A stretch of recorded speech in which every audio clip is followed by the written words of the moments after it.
Hey, welcome to Challenge Accepted, the podcast where we challenge each other to a new movie or TV show every week. I am Frank, and I'm joined by Thomas. Aloha, everybody. We are back splitting our brains over Severance season 2. Oh, I like that. What did you think about this new season's intro? It was good. It was fun. It really was back to form. I Yeah. like that it doesn't really veer too far away from what we saw in season 1. It Hmm. was like, it starts off with the running scene and it was really cool how they filmed it. But then, it really settles into like who the characters are again and what they've been doing in the last 5 months. Yeah. It felt like one of the jobs of the first episode was to justify what had happened and still somehow get them all in the office together. And they had a bit of a task to take care of in doing that, but I think they nailed it towards the end. And it was almost like the episode was split in half, right? The first half or whatever is just seeing Adam Scott, Mark back at the office, but with this whole new team and how he's still that rebellious soul. And then the second half is like, okay, let's get everybody back then and let them be rebellious, but then kind of say, like, it's your option to stay here. It was very interesting how they set this up. Yeah, it is. I mean, we didn't get to see a lot of the outies, so I Mhm. want to know what the outside world, because there's like, you guys are Yeah. famous now, and I really Yeah. want to see what the outside world thinks of them. But also, like, they're all dealing with what they saw when their innies were on the outside. Yeah. So we have Dylan, realizing he has a son. We have Helly, who kind of just said, "Hey, we're miserable at her company dinner party or whatever you want to call it, that lunch Right. thing." Right. Hmm. And then we have what's the main guy's name? What's Adam Scott's character? Mark. My Blake out. Mark, yeah. And Yeah. then we have Mark just like, wait, I know my wife's alive. She's Miss Casey. Where's Miss Casey? And that's, I Right. guess, where it starts. He tries to run and find her. But I love it because it's like, wait, there has to be other people in this company. And then we see that they basically just replaced everybody and they just found like a complete new group who quickly all hate Mark S too. But Yeah, we well, can get it's they're in the right. I mean, he was trying to get the guy to bomb them, so he's not wrong. yeah. There's this. I love these subtle, like, everything's normal. It's kind of like the work you'd go into today, but everything's a little bit creepy. You're always on edge when watching this. And Mm-hmm. there's some weird humor to it, like the way that I know her as maybe from Arrested Development, but Elia Shawkat. Sorry, God. Yeah, as the one that Um, has all the freckles and everything. Yes. Yeah. The way she has like this almost infatuation with Mark, as like, you've seen the Mm. outside world. What's it like? What's the sky? What's wind feel like? And Mark's Mm. like, I was kind of busy trying to save the day. Makes it to where there is this like religion that's established there with Kern and stuff like that. But he almost seems like a legendary folk hero now too. So it's kind of cool to see like there's this like ethos or whatever mythology that's in the basement of this place. Yeah, yeah, exactly. I like it too because yeah, wouldn't you want to know like if you never got to experience the outside, which their innies never will in a sense, Yeah. right? It's So like you weird. would wonder what does wind feel like and all. It just seems very kind of realistic in that way. But you're right. Yeah. I feel like there's a tinge of Ben Stiller's humor as well. Like Oh it's yeah. like kind of dark, it's creepy, but there's like some jokes in there subtly. And I was listening to an interview he did with New York Times, Ben Stiller, and he described it as like a workplace comedy. And Yeah. I was like, wow, that's a pretty interesting way to describe it. But last person I want to shout out to, we got Irving, John Turturro. I loved his relationship with Christopher Walken's Bert. Yeah. And I think getting him back and seeing how he has to deal with, possibly his innie's love of his life now being gone. How does he now Mhm. exist in this world too? And yeah, so I think that team all being back together by the end of the episode is, oh, man, and then it's like business as usual, although there's this whole can of worms that has been opened and you can't put them, like you can't put the toothpaste back in the bottle now. Yeah. We're not going to do a breakdown for this episode, but we will for future episodes of Severance. And I think for this episode in particular, because we're kind of clocking back in, I feel like going character by character and kind of figuring out what's going on with them. So I like let's it. start with Mark, right? So Mark in the last season found out that Miss Casey's his wife, and in this one immediately is running around for her, and then he immediately is like trying to like rebel again.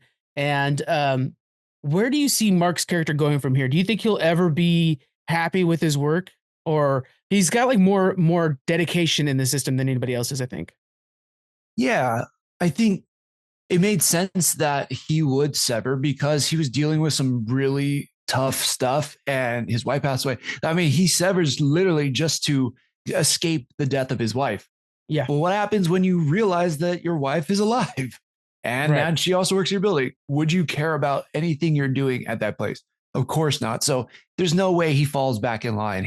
I think he becomes way more rebellious all the time.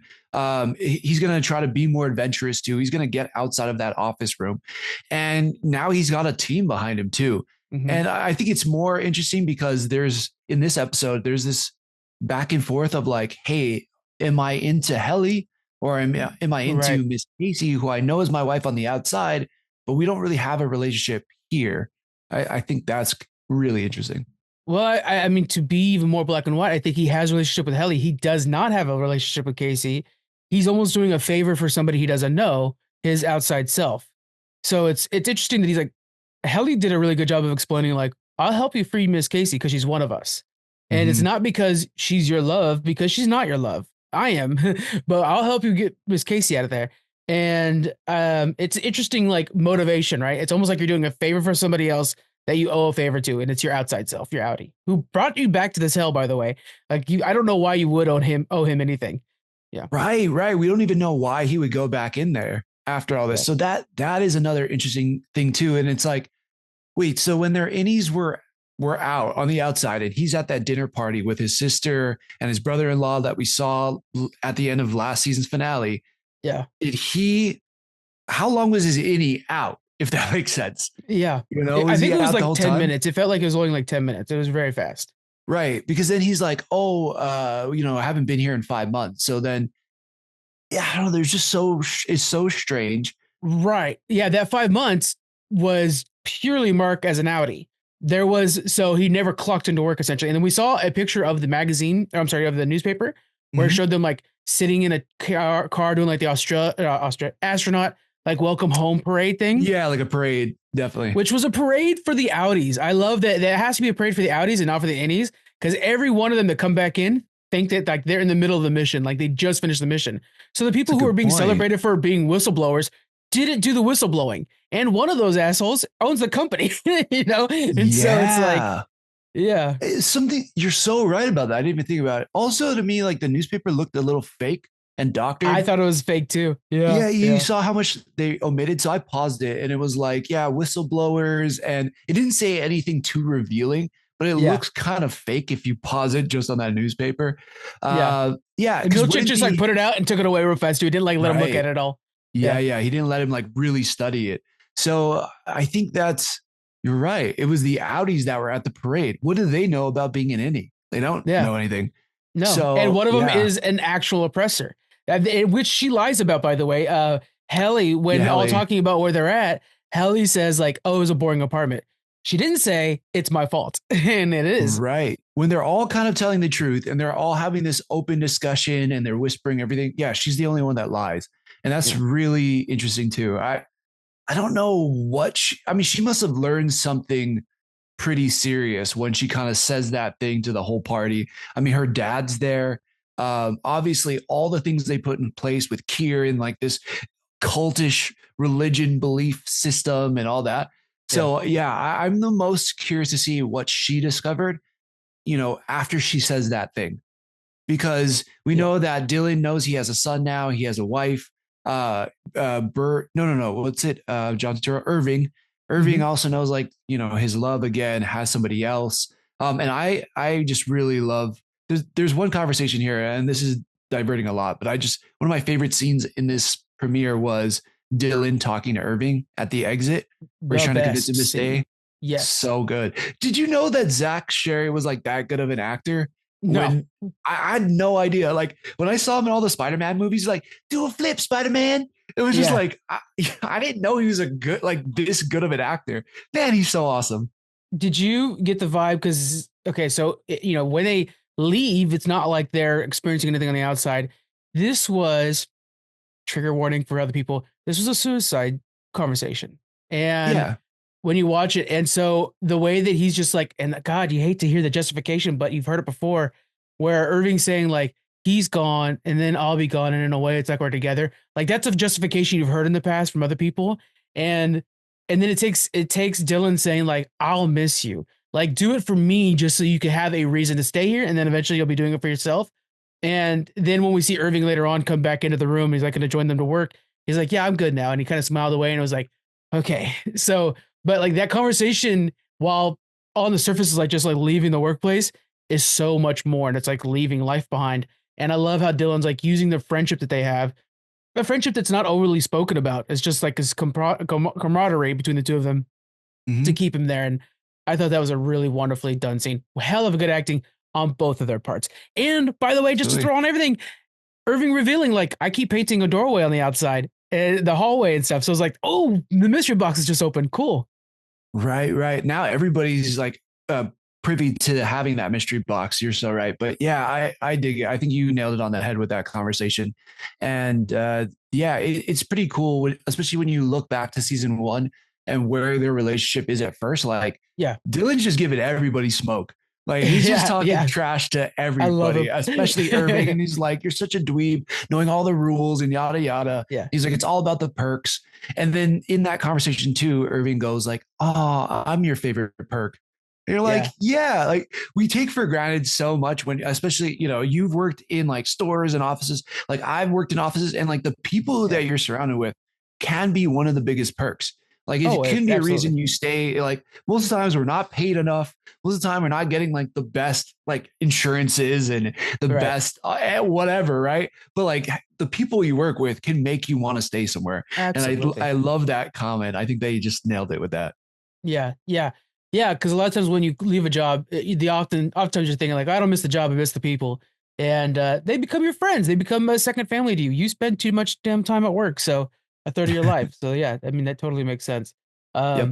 Yeah. And then okay, so let's go. We went Helly, we did a bit of Zach, we did a bit of Irving, Yeah. and We Scott. Let's bounced talk around a about lot. I like how Milchick's kind of getting into more development too, because that just the simple thing of um Cobell's name is still on his computer, and you could tell that's like driving him mad, and Mm-hmm. he's like trying to get somebody to fix it, stuff like that. So it's like he's always trying to like live up to it. He's balancing the fact that he hates. You could tell he's seething having to deal with these people, but because of the face of this like revolution, he has Mm-hmm. to. And even when Dylan comes in. And Dylan's like, "You gonna say sorry about the belt and stuff?" Yeah, And cutting my belt. yeah, he never apologizes for the belt, by the way. He apologizes for like, oh, for lying to you or not listening to you. No, that's what it was. I apologize for not listening to you. That's not what apology he wanted. He wanted to know, are you going to apologize about the belt? But he Mm-hmm. hates him that much. And then were revealed to the whole like family room that he's developing. I think that's all a lie. Ooh. I think that's just a tool to keep Zachary in check. I don't know. What do you think? Yeah, I love it because it is one of those things I thought about last season where it's like, you know, I think this is that moral dilemma. It's like what would it take for you to sever half your brain? You know what I mean? Where you couldn't know things at work. And he's the only one that has like a deep family, like a really like a family that needs him. When he Yeah. goes home, he's a dad, he's got a wife. And so, you know, how else could you hook him but like allow him to have more family time or whatever, right? Like I don't know, maybe it is a lie, maybe it's not, but either way, he's got a deep hook into him that would make him want to fold. And like if anybody wants to be rebellious, I feel like it's Dylan. Yeah. He's just like, I don't give a shit. You know what I mean? Like, I don't care what you say. Like, I'm going to do what I need to do. And then Milicic also like breaking protocol last season and then turning on the outside initiative or whatever it was called, ending up at his house was like so weird and so creepy. I think Yeah. Tremel Tillman, who plays Mr. Milicic, is like killing it because you're Oh my right. There's God. this Yeah. subtle creepiness to him that just really, you're like, what is driving this guy? I think Yeah, and that's like the constant fascinating tension part. too. Like he just constantly has tension with everybody he talks to. Yeah. Even the girl that's his new assistant. Like he Yeah, that's a kind of whole other hates her thing. too. Yeah, oh yeah, I've Yeah. got some theories on that one. But yeah, Yeah, he like Miss he even Huang. kind of hates her. She's just trying to do her best or whatever. Like she's definitely very company oriented, but She's yeah, there's something there. good. Yeah, she's super good. Like, yeah, they're like, why do we have an 8-year-old talking to us? Um, Yeah. which is weird. It is weird. This company is so weird. And I Yeah. mean, more things we see later on. I mean, we didn't even talk about like baby goats and all that stuff, but that's there. We see more of it in the trailer for this season. Yeah. But Tremel Tillman, I think, is crushing it. And you're right. Like now he's got the power he wants. but he's still not recognized for it. As long as the Right. computer says Cobell on it, he's going to be always second fiddle. So I just think it's really, really good. Yeah, that conversation where him and Mark are staring at each other. Oh yeah. It's yeah, there's so much tension there. I want to Somehow with that see. smile, it's almost like a grimace. Like the smile is so great. He does such a good job with it. Yeah, Yeah. he's killing it. Yeah, so much tension there, so much intrigue. I will say, I think Yeah. it's going to be fascinating. But Miss Huang, we get a taste of her. I guess an intro to her, who's like Yeah. a 13, 14-year-old kid. I don't know how old she is. Yeah. I don't know how old kids look like. I don't have kids, so I have no idea. But she's good too. The way she stares at Mark Yeah. when she's like waiting for him to say something, I'm like, Yeah. dang. Her name is Sarah Bach in real life. Yeah. Man, Sarah coming out strong. And I like how the whole like, oh, I'm your supervisor, not your friend or whatever. Just like the way she Yeah. delivers that cold line. Miss, yeah. So here's my theory. I believe she's the daughter or clone of Miss Casey. And if daughter, Oh, then daughter with Mark. So the reason I say right. that is when Mark sees her, he has a flashback to the wedding photo that he saw.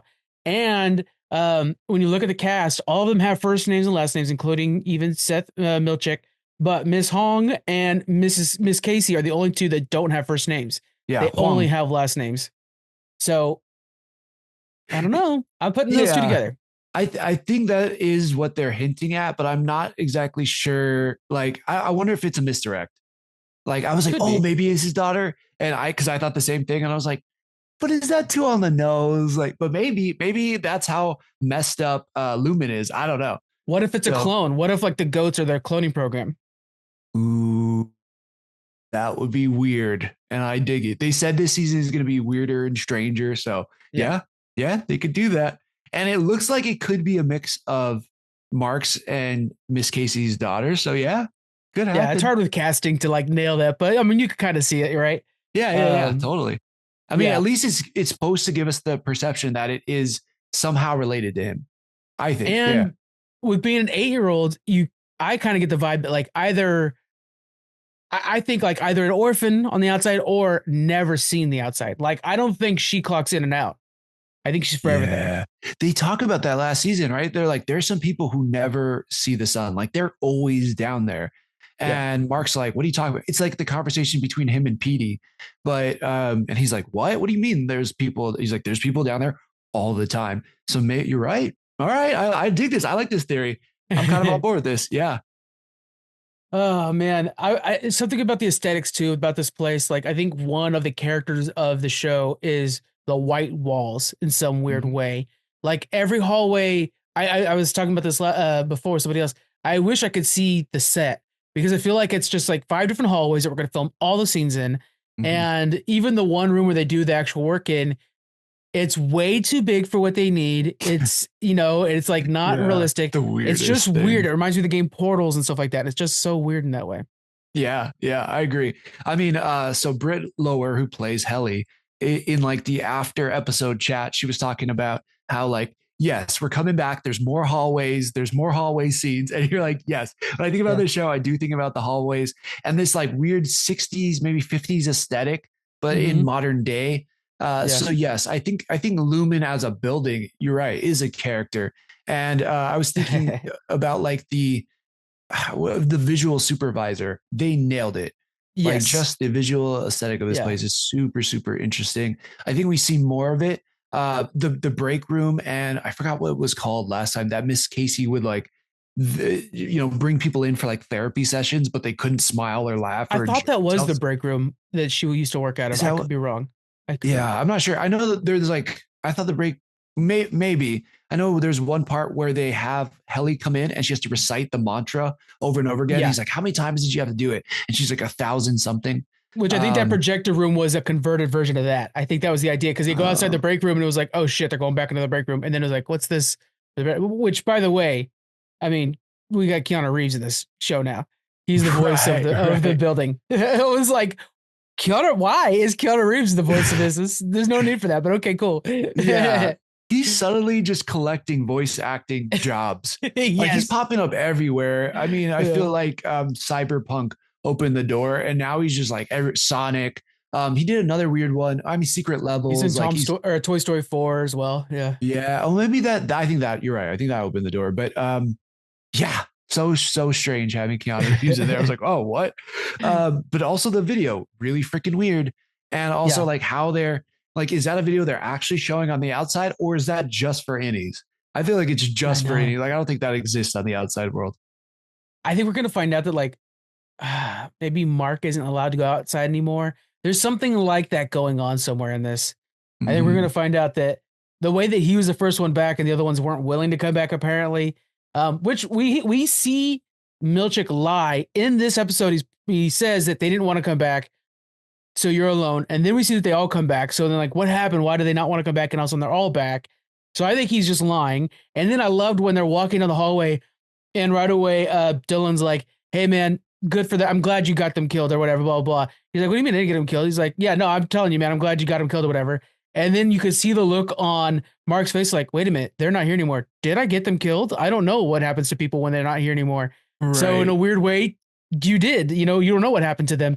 Oh Hmm. man. It's like So Schrodinger's cat, but like yeah, innies. yeah. Yeah. Oh But man. yeah, I mean, really solid. It was a lot more, yeah, a lot more like interpersonal than I thought this episode was going to be. I mean, it starts Right. off pretty exciting, but like I really do like how they slowly introduce all the characters back and then Yeah. them picking up where they left off. I think now we really dive in deep and also there's no way, it ends in this place where they are just going back and doing their work and sorting Yeah. these scary numbers. But deep down, all of them have something else on the outside that's driving them. I think it's a Yeah. pretty cool place for this episode to end. Yeah. Yeah, and then I think going for the into the future, I think we're going to develop Melchick into more of a character, which I'm excited about that as well. Mm-hmm. We have this weird balance of like these rebels that have to be accepted into the company, presumably because there's celebrities on the outside. Maybe not. We don't know 100%. We can't Mm-hmm. trust anything, and that's always fun to toy with. So it should be fun. There's something about this sterile environment that's kind of just fun to be a part of, and Apple TV, they always use it's beautiful camera work. It's beautiful. Everything was like, man, this thing's a $high show, and it feels like Mm-hmm. it. That's cool. Yeah. You can see it even in that opening running scene, the way they like flip Yeah, the camera around up the hallways. Like, this is the yeah, most exciting hallway running scene I've ever seen. yeah. But that's it. But plus, we didn't even see Mrs. Cobell back, and she's listed Not to yet. be in every episode. So I'm curious to see what happened to her after she had her shrine to Kira at her house and like tears it down. Like Yeah. what happened to her? Gonna be Well, crazy. Mark W and the other team that like disappeared are scheduled for 10 episodes. Mm-hmm. So presumably they'll be back as well. Um, maybe we'll see like they now work with the goats or something like that. I'm really interested in what these goats are. That was such a weird scene. So weird. Um, Or the waffle party, like please yeah, tell me this season what was the waffle party about? That was so strange. And yeah. like that was all Dylan wanted. And then they're all wearing masks like here, but it's like kind of sexual. But just so that was strange, man. I need answers. Another one is Bert, played by Christopher Walken, is scheduled for 9 more episodes. So we're gonna get that and Mm. Cobell back as well, presumably. So it's gonna be fun. It's gonna be good. Yeah. I loved Christopher Walken and John Turturro's relationship in the Yeah, last one. It was so just enough. There was enough there. It was like, wow, there's genuine care here, but like yeah, but also kind of strange and like weirdly yeah. secretive and yeah. This show is great. I'm just happy to They're have like that. a romance. I love how like their blossoming love is out of the for the rules, and in falling in love, they're breaking the rules. Like it was a really cool balance of the two. Oh, wow, poetic man. Way to yeah, nail that. I agree. I like that too. Gonna be Totoro is a hell of a good actor. Not enough praise for how good he is, and oh, brother Warta, just he's fantastic in that. But he's good in everything he does. he is. And when I was growing up, I wasn't really familiar with him. So the only thing I really saw him in was the Transformers movies. And I will say Oh I boy, hated him in that. But now that I've seen him in other works, I mean, especially in the Batman recently and everything, yeah, gosh, he's phenomenal. I'm glad that this is shining a light on him along with Zach Sherry again, like so good. I wasn't familiar with Helly or Britt Lower, but man, she's great too. Also, I can't wait to see the brother-in-law back. Like he was the main catalyst for Mark trying to get out. yeah. Michael Chernis, who plays like Rick and Hale. I'm curious to see how he comes back into the fold. Yeah, That'll be interesting. I'm trying to find it. God, I can't remember it. He does a lot of going back to Totoro for a second. He does a lot of the Coen brother movies. Like he has a good relationship with the Coen brothers. We're gonna do a Coen brothers month at some point, and you'll see more Totoro. Not only in Oh Brother Where Art Thou, but there's one more. It's not Hudsucker Proxy, but it's something else. Where he's just he carries the movie with his performance. So we'll get some more of that. So many good characters in this show, guys. I'm hyped. Yeah. Likewise. It's just cool to be back in this world. And it was interesting because originally when the show came out, I'm like, man, this is so weird and strange. And obviously like it hooks you in. And now that it's picking up some momentum, I'm like, is this a show that can go on for 5 seasons? Like, you know what I mean? Like, is this, I wonder if I wonder if they have an ending in mind already. Ben Stiller already wrote the first 3 seasons. So I think that it's planned for 3 seasons. They might extend it beyond that, but Ben Stiller already has this one and the next one. And he only tells the actors what they need to know for the roles. He tries to keep them in the dark as much as possible. That's interesting. Yeah. I like it. Yeah. So much so that Cobell, I can't remember her name. She's in, Forrest Gump. Something Arquette, right? Yeah, Patricia Arquette. She was like, I need to know what my character's doing. So he had to kind of like explain more, and he actually had to show her the videos of what they shot already, so she understood what her character was doing. Because her character was breaking the rules a lot in the last season, more so than she was anticipating. And he tries to keep him in the dark so much, but she's like, I have to know more to be able to play my character better. And so he had to like tell her more than she's supposed to know just to get her to play it. That's awesome. Yeah. She wasn't in this one, but we see in the trailer that she is back in the show. So where does she go? Is she outed from Lumen? But also she has a lot of proprietary knowledge that, the outside world would not, if they knew, that they would be all trying to shut down Lumen. So and she worships Kern. So she's like one of his most, devout followers. Yeah. So you presume that she'd be back in, or Kier, or whatever his name is. Kier or something. Yeah. I know, it's weird. The names are weird. Even them talking about like, what is your something wing called, proprietary wing or whatever, where they go on the tours, are like, ours were animatronic. I'm like, ugh, like animatronic. Some of the founders and like your CEOs, like that's creepy, dude. So, oh man, it's cool. It's cool to be back in this world. I have no idea where it's gonna go, but all I know is that there's too much knowledge now from all the innies that they can't just sit in their cubicles and like sort weird numbers. Yeah. We'll see where it goes, guys. By the way, for the schedule of Challenge Accepted, next week we're going to be doing Catch Me If You Can. So we kind of had to push everything off by 1 week because we have some special guests coming on for these episodes, and I misscheduled them a little bit.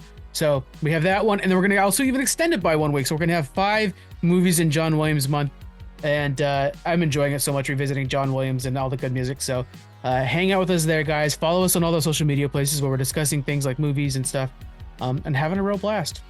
Yeah. Challenge Accepted live, maybe on TikTok, maybe not. Who knows? Goes up, goes down, goes up, goes down. So we'll see. We'll see if we're still there. But everywhere else, yes, we are there. For sure. All right, guys. We'll see you on the next one. Bye. Aloha.